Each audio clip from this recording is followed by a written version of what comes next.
Mas kawin palsu. Assalamualaikum warahmatullahi wabarakatuh. Apa kabar Bunda? Semoga Allah selalu memberikan kebahagiaan. Saya terima nikahnya Aulia binti Ahmad dengan mas kawin emas seberat 10 gram dibayar tunai. Bagaimana para saksi? Sah? Sah. Semua orang yang menghadiri acara pernikahan kami mengatakan sah hampir bersamaan.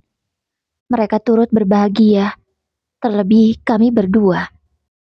Apalagi mas kawin yang diberikan oleh Mas Adam cukup besar, yaitu emas 10 gram. Belum pernah ada di desaku yang mendapatkan mas kawin sebesar itu. Ini pertama kalinya, sehingga orang-orang itu merasa kagum. Tak dapat kupungkiri, dalam hati ini aku merasa bangga pada Mas Adam. Karena dia bisa memecahkan rekor di kampungku. Beruntung banget kamu Aulia, bisa dapat mas kawin seberat itu. Aku juga pengen. Ucap Nisa sahabatku. Tak hanya Nisa, beberapa gadis yang memang seumuran denganku merasa iri. Tak hanya gadisnya saja, ibu-ibu yang sudah berumur pun merasa iri juga dengan mas kawin yang diberikan oleh Mas Adam. Sudah dapat dipastikan aku akan menjadi trending topik beberapa waktu ke depan. Silahkan pengantin perempuan untuk keluar, ucap Pak Penghulu. Beliau memanggilku melalui pengeras suara. Aku keluar didampingi teman-temanku. Bibirku tersenyum lebar saat melihat wajah suamiku. Dia terlihat sangat tampan sekali. Mas Adam memang tampan, badannya tinggi, kulitnya sawo matang. Terdapat juga gingsul di pipinya. Dia memang sangat manis. Itu juga salah satu hal yang membuatku jatuh cinta dengannya. Kini kami saling berhadapan. Kucium tangan Mas Adam yang kini sudah menjadi suamiku. Kucium dengan takzim dan cukup lama. Selain itu juga karena difoto. Tak lupa Mas Adam memegang kepalaku sambil berdoa. Aku tak tahu doa apa yang dia rapalkan. Tapi aku yakin doa baik pastinya. Setelahnya kami menyalami semua orang yang ada di pesta pernikahan kami. Dari depan sampai ke belakang. Itu sudah menjadi kebiasaan di sini. Sebagai tanda kita meminta doa restu kepada semua yang hadir. Banyak yang memujiku cantik. Banyak juga yang mengucapkan selamat. Terima kasih terus mengalir dari mulutku dan Mas Adam. Ada yang mendoakan agar kami segera diberi momongan. Ada yang mendoakan semoga kami menjadi keluarga samawa. Dan banyak lagi doa-doa baik lainnya. Aku dan Mas Adam saat ini menjadi pasangan yang paling bahagia. Selesai itu kami sungkeman dengan orang tua. Setelahnya, barulah kami temu pengantin dengan menggunakan adat Jawa. Sampai sore hari, rangkaian acara akhirnya selesai. Badan terasa pegal namun hatiku begitu bahagia. Saat ini kami sudah diperbolehkan masuk ke dalam kamar untuk beristirahat. Mas Adam membantuku melepas beberapa aksesoris yang menempel di kepala. Alhamdulillah ya sayang, acara pernikahan ini selesai juga, ucap Mas Adam. Dia terlihat kelelahan sekali.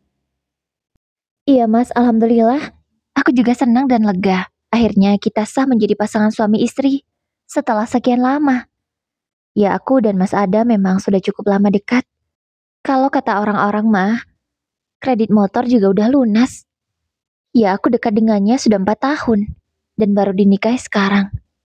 Tapi untungnya dihalalkan juga ya walaupun terkesan terlambat. Tapi seenggaknya kedekatanku dan Mas Adam tidak sia-sia selama 4 tahun ini. Maaf ya, kalau aku agak lama menikahimu, ucap Mas Adam sambil terlentang di atas ranjang. Iya mas, gak apa-apa. Yang penting sudah kamu nikahi, aku sudah sangat bahagia, jawabku.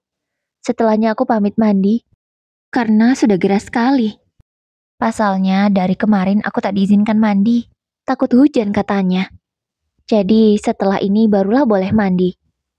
Tak menunggu besok, aku dan Mas Adam langsung melaksanakan ibadah suami istri untuk pertama kalinya. Tentunya sesudah sholat Isya tadi. Benar ya kata orang-orang, memang malam pertama itu yang paling ditunggu pengantin baru. Seminggu menjadi istri Mas Adam, aku merasa bahagia. Tak ada sesuatu yang aneh. Ya mungkin belum kelihatan buruknya, baik aku ataupun Mas Adam. Kalau kata orang-orang mah, kentut pun masih ditahan. Ya memang sih, begitu adanya.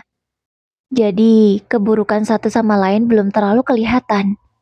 Tapi aku berharap tak akan ada keburukan yang terlihat. Semoga keburukan itu bisa tertutupi dengan kelebihan yang kami miliki masing-masing.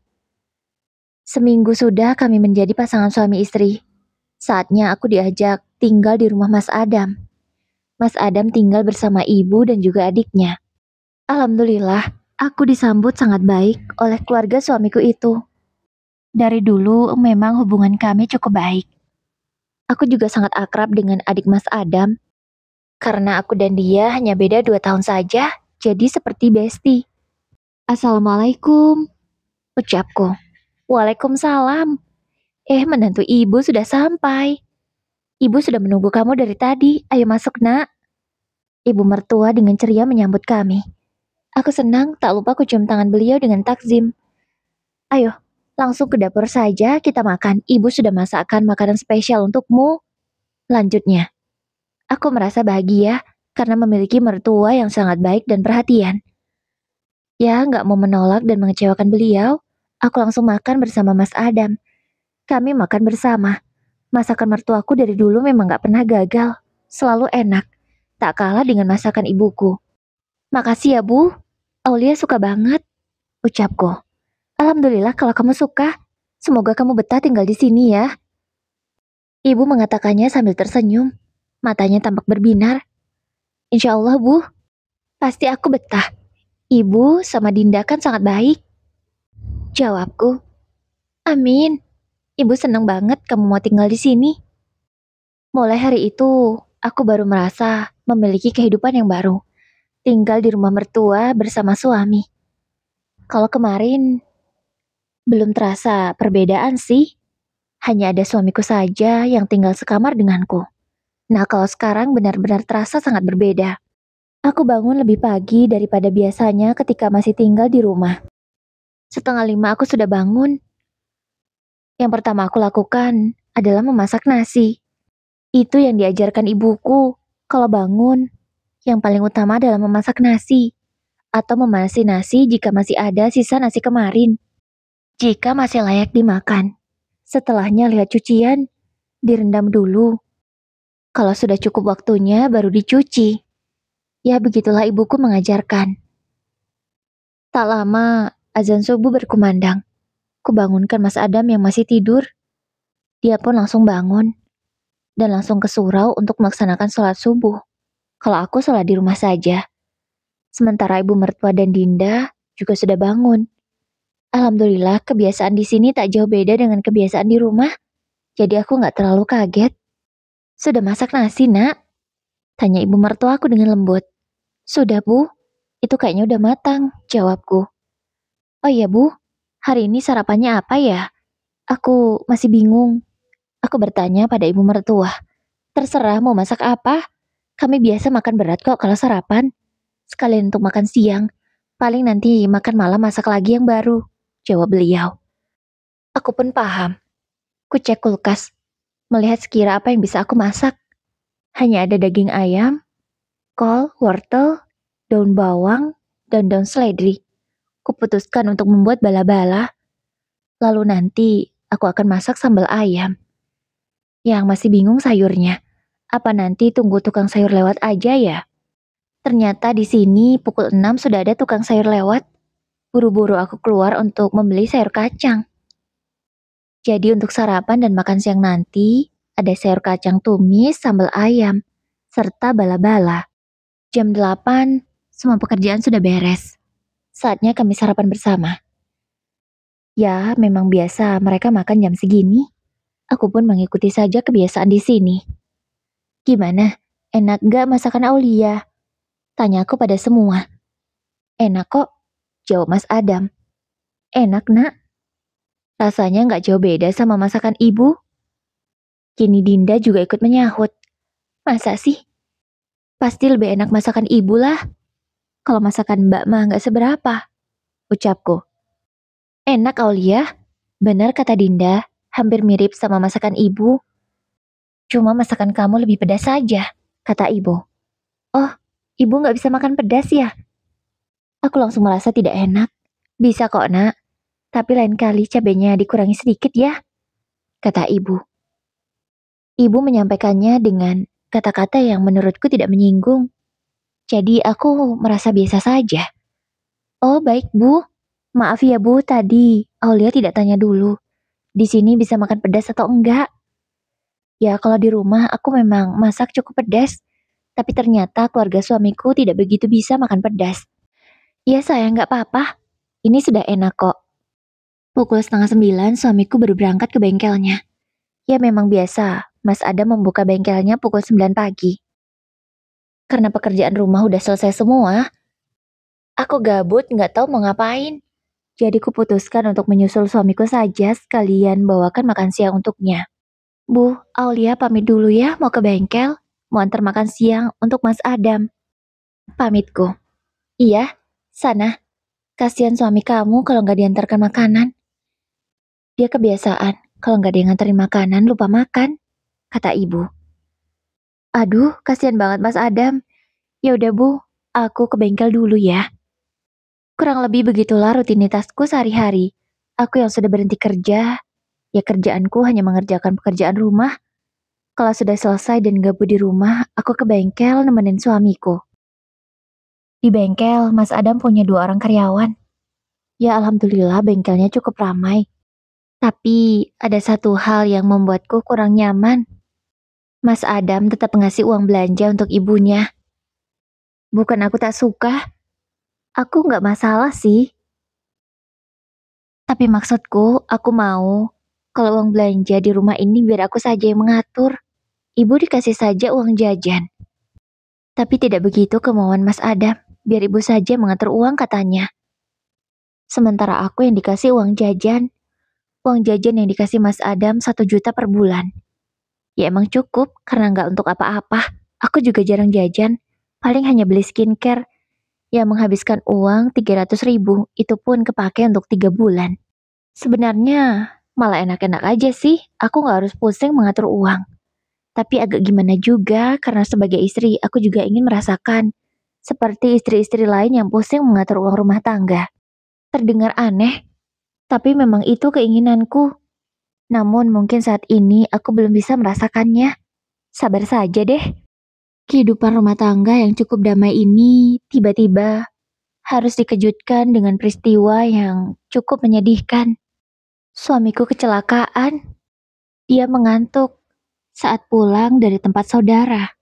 Malam itu Mas Adam berpamitan untuk bermain ke rumah saudaranya. Ya aku izinkan saja, tapi aku tidak mau ikut karena memang aku sudah mengantuk. Aku memilih tidur di rumah bersama ibu dan Dinda. Mas Adam berangkat sendiri dan pulang cukup larut. Itulah yang membuat dia mengantuk. Dan tidak sadar, bukannya jalan lurus, dia malah belok hingga masuk ke parit. Mas Adam luka cukup parah. Tangan kanannya patah. Jari kakinya juga patah. Untungnya tidak harus sampai diamputasi. Tapi karena hal itu juga membutuhkan biaya operasi yang cukup besar. Sementara uang tabungan yang kami miliki masih kurang. Karena sudah bingung, mau tidak mau, aku harus menjual satu-satunya harta yang aku miliki saat ini, yaitu cincin kawin.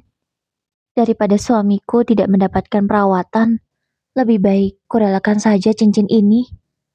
Nanti kalau ada rezeki bisa beli lagi. Kuputuskan ke toko emas untuk menjual cincin ini. Mbak, saya mau jual cincin, ucapku pada pegawai toko. Oh, mana mbak cincinnya? Saya periksa dulu ya, katanya setelah cincin itu kuberikan. Ada surat-suratnya mbak? Tanya pegawai toko itu lagi. Aku baru ingat, semenjak menikah dengan Mas Adam, surat cincin itu belum pernah dia berikan kepadaku. Aku bahkan sampai lupa memintanya. Aduh, surat-suratnya masih ada sama suami saya. Tapi kalau dijual nggak pakai surat, bisa kan? Tanyaku. Ya nggak apa-apa lah, sedikit murah yang penting dapat uangnya. Baiklah mbak, saya cek dulu ya. Dia masuk ke dalam. Tak lama kemudian, keluar. Maaf, Kami tidak menerima emas palsu, ucapnya dengan muka ketus, kemudian sedikit membanting cincin itu. Apa? Emas palsu? Gak mungkin, ini cincin kawin saya. Gak mungkin suami saya ngasih emas palsu. Aku masih kekeh, karena aku yakin tidak mungkin Mas Adam memberiku emas kawin palsu. Tapi ini memang palsu, Mbak. Jangan jadi penipu ya. Pantas saya tanya suratnya tidak ada. Dengan alasan masih ada sama suaminya. Bilang aja kalau kamu mau nipu. Pegawai toko emas itu tampak sangat marah. Bahkan dia menuduhku ingin menipu. Saya nggak nipu, Mbak. Beneran saya nggak tahu kalau ini palsu. Tapi beneran ini palsu. Aku masih memastikan. Beneran lah, ngapain juga saya bohong. Sudah sana pergi. Dia mengusirku dengan kasar. Aku masih syok. Aku malah bengong di sana, sambil melihat cincin itu. Kok malah diam sih? Cepat sana pergi. Jangan mau nipu di sini. Ia semakin marah. Nggak aku tersadar, lalu mengambil cincin itu dan pergi dari sana. Aku berjalan dengan lemas menuju sebuah kursi. Kursi itu ada di taman. Aku duduk sambil bersandar. Kemudian kulihat lagi cincin yang ada di tanganku ini. Kok kamu tega, Mas? Kasih aku cincin palsu. Air mataku menetes. Hatiku begitu sangat kecewa. Bagaimana tidak? Selama ini aku merasa bahagia mendapatkan mas kawin 10 gram emas. Tapi ternyata ini emas palsu. Apa cintamu selama ini juga palsu, Mas? Untuk hal sepenting ini saja, kamu sampai memalsukannya. Tega sekali. Aku belum bisa berhenti menangis. Hatiku benar-benar hancur. Di saat seperti ini, aku harus mendapati fakta kalau mas kawinku palsu. Setelah cukup menenangkan diri, aku kembali ke rumah sakit. Kamu dari mana saja? Kok lama sekali? Tanya ibu mertuaku. Aku yang sudah tak tahan. Langsung saja aku tanyakan pada mereka. Tak mungkin ibu mertua tak tahu tentang hal ini. Kulemparkan cincin itu ke atas tubuh Mas Adam yang terbaring. Kenapa kamu? Tanya ibu mertuaku. Ia terlihat marah dan langsung berdiri. Apa maksudnya? Kenapa cincin itu palsu? Kamu tega sama aku, Mas? Itu mas kawin loh. Kamu tega-teganya memalsukannya. Kamu pikir aku perempuan seperti apa? Kamu kasih aku cincin palsu. Tega sekali kamu mempermalukan aku seperti ini. Tanyaku. Emosiku tak bisa terkendali lagi. Mas Adam tampak panik. Dan kini aku beralih melihat ke ibu mertuaku. Beliau juga langsung tertunduk. Jadi kalian tahu kan kalau cincin itu palsu? Kenapa, Mas? Andai kamu tak mampu memberi 10 gram, 1 gram pun aku terima. Atau setengah gram pun aku tak masalah. Yang penting asli, bukan seperti ini. Kamu buat aku malu, Mas. Aku sudah senang diberi mas kawin sebesar itu, tapi ternyata palsu. Tega kamu, Mas. Aku mengatakan semua unek-unek yang aku pendam. Untungnya, Mas Ada mendapatkan ruang kelas 2 yang hanya ada 2 pasien. Dan untungnya, ranjang sebelah kosong belum ada pasien yang masuk. Aku bisa jelasin Aulia. Tenanglah, ucap Mas Adam. Tangan kirinya sambil mengangkat, seolah menyuruhku tenang dan duduk. Aku gak bisa tenang, Mas. Aku kecewa. Jawabku. Air mata terus mengalir. Ya, aku berpikir tak akan menangis lagi di sini, tapi ternyata aku salah. Rasa kecewa yang begitu dalam membuat air mataku jatuh lagi. Ibu bisa jelaskan padaku? Apa maksudnya ini, Bu? Selama ini Ibu begitu baik, tapi aku gak nyangka. Kalau Ibu juga tahu bahwa mas kawin itu palsu. Jelaskan sekarang. Aku membentak. Suaraku meninggi. Aulia, dengarkan dulu. Duduklah, biar kita bisa bicara dengan baik-baik.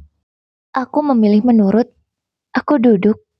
di kursi yang ibu mertuaku tempati tadi, sementara beliau masih tetap berdiri. Sayang, aku terpaksa lakuin itu karena uang yang seharusnya digunakan untuk membeli mas kawin itu, aku pakai dulu untuk uang masuk kuliah Dinda. Aku dan ibu sudah berencana kalau nanti uangnya sudah terkumpul lagi, aku akan ganti dengan mas yang asli.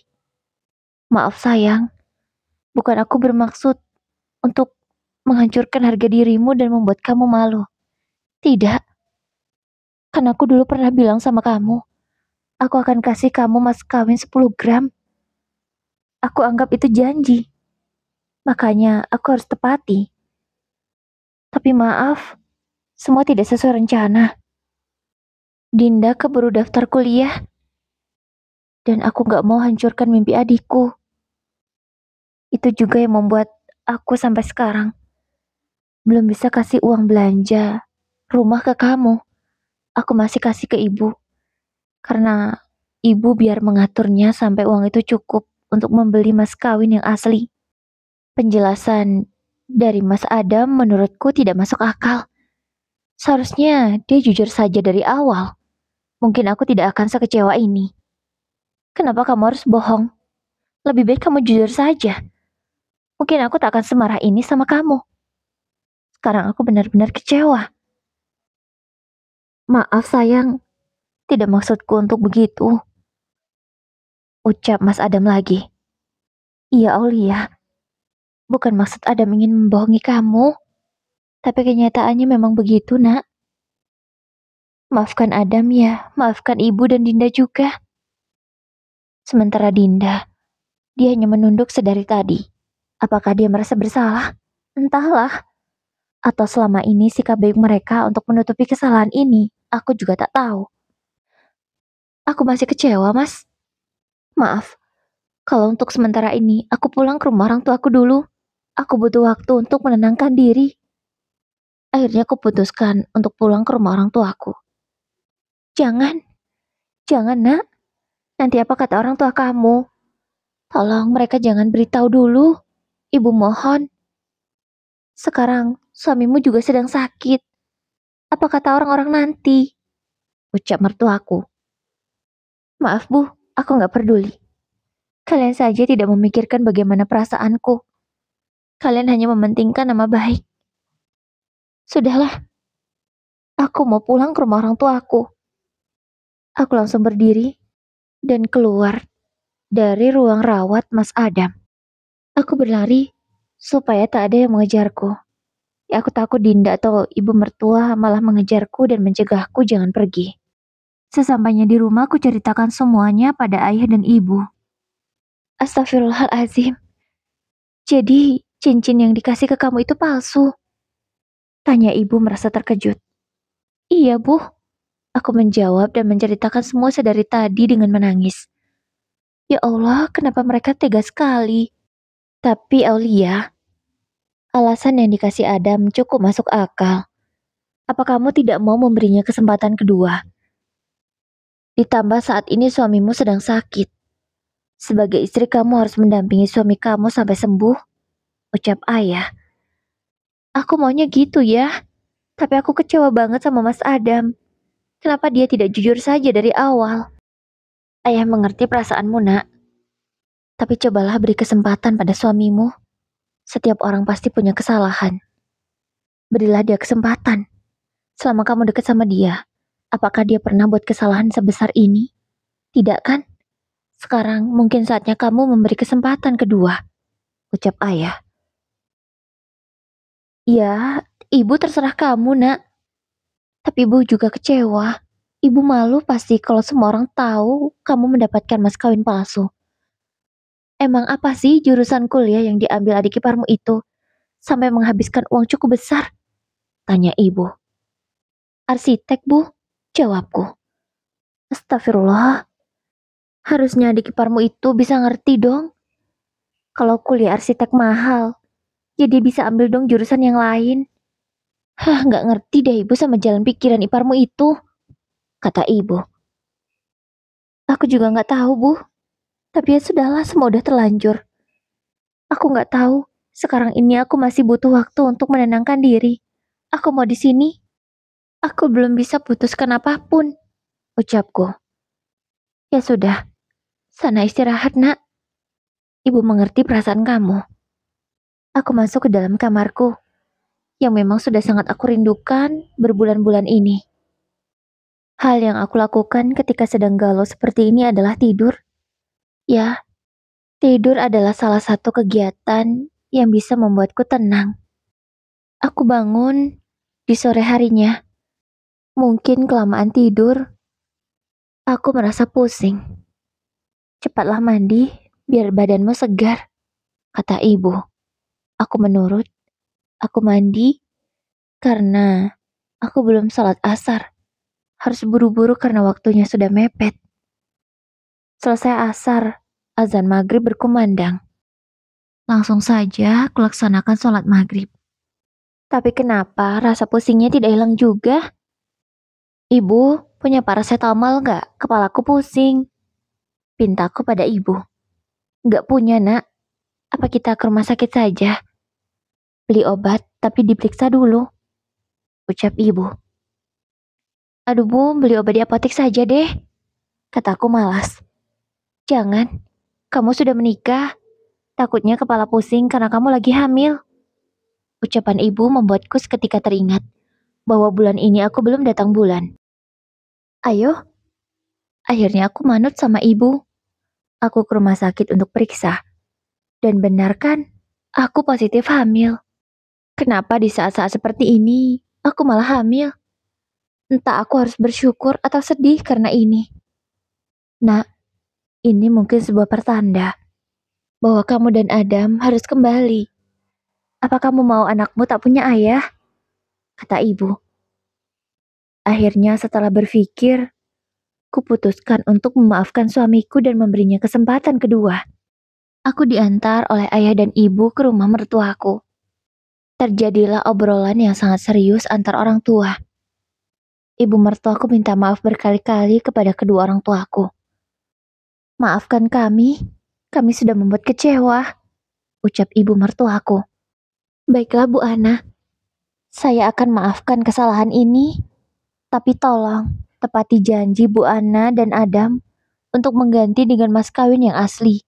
Bukan kami matre atau perhitungan, tapi itu sudah kewajiban kalian. Dan satu hal lagi yang lebih penting daripada itu, anak saya sedang hamil mengandung anak Adam, ucap ibu memberitahu kehamilanku. Apa? Aulia hamil? Alhamdulillah. Ibu mertuaku tampak bahagia. Begitu juga dengan Mas Adam. Yang tadi dia hanya diam, kini tersenyum lebar. Aku mulai mengurus suamiku layaknya seorang istri mengurus suaminya yang sedang sakit. Kerawat ia.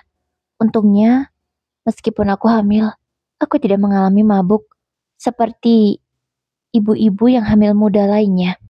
Begitulah Tuhan, sangat adil. Aku yang merawat suami sakit diberikan kehamilan yang mudah dan lancar. Tidak mengalami mual dan banyak kemauan. Ya, aku makan juga biasa, tidak pingin ini atau itu. Oh ya Bu, biaya rumah sakit, uangnya dari mana? Tanyaku ke mertua karena penasaran.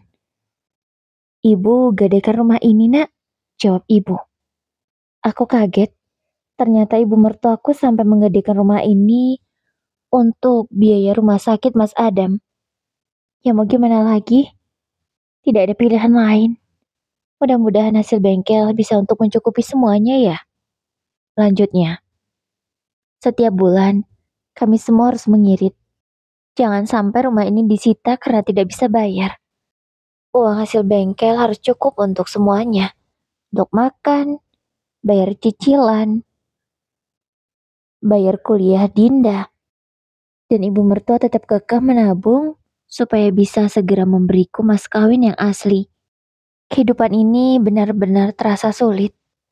Tapi untungnya, ayah dan ibu membantuku. Mereka selalu kasih uang bulanan untuk aku. Katanya supaya cucunya tidak kekurangan gizi. Ya aku terpaksa menerima padahal aku gak enak. Tapi gimana lagi, aku benar-benar butuh.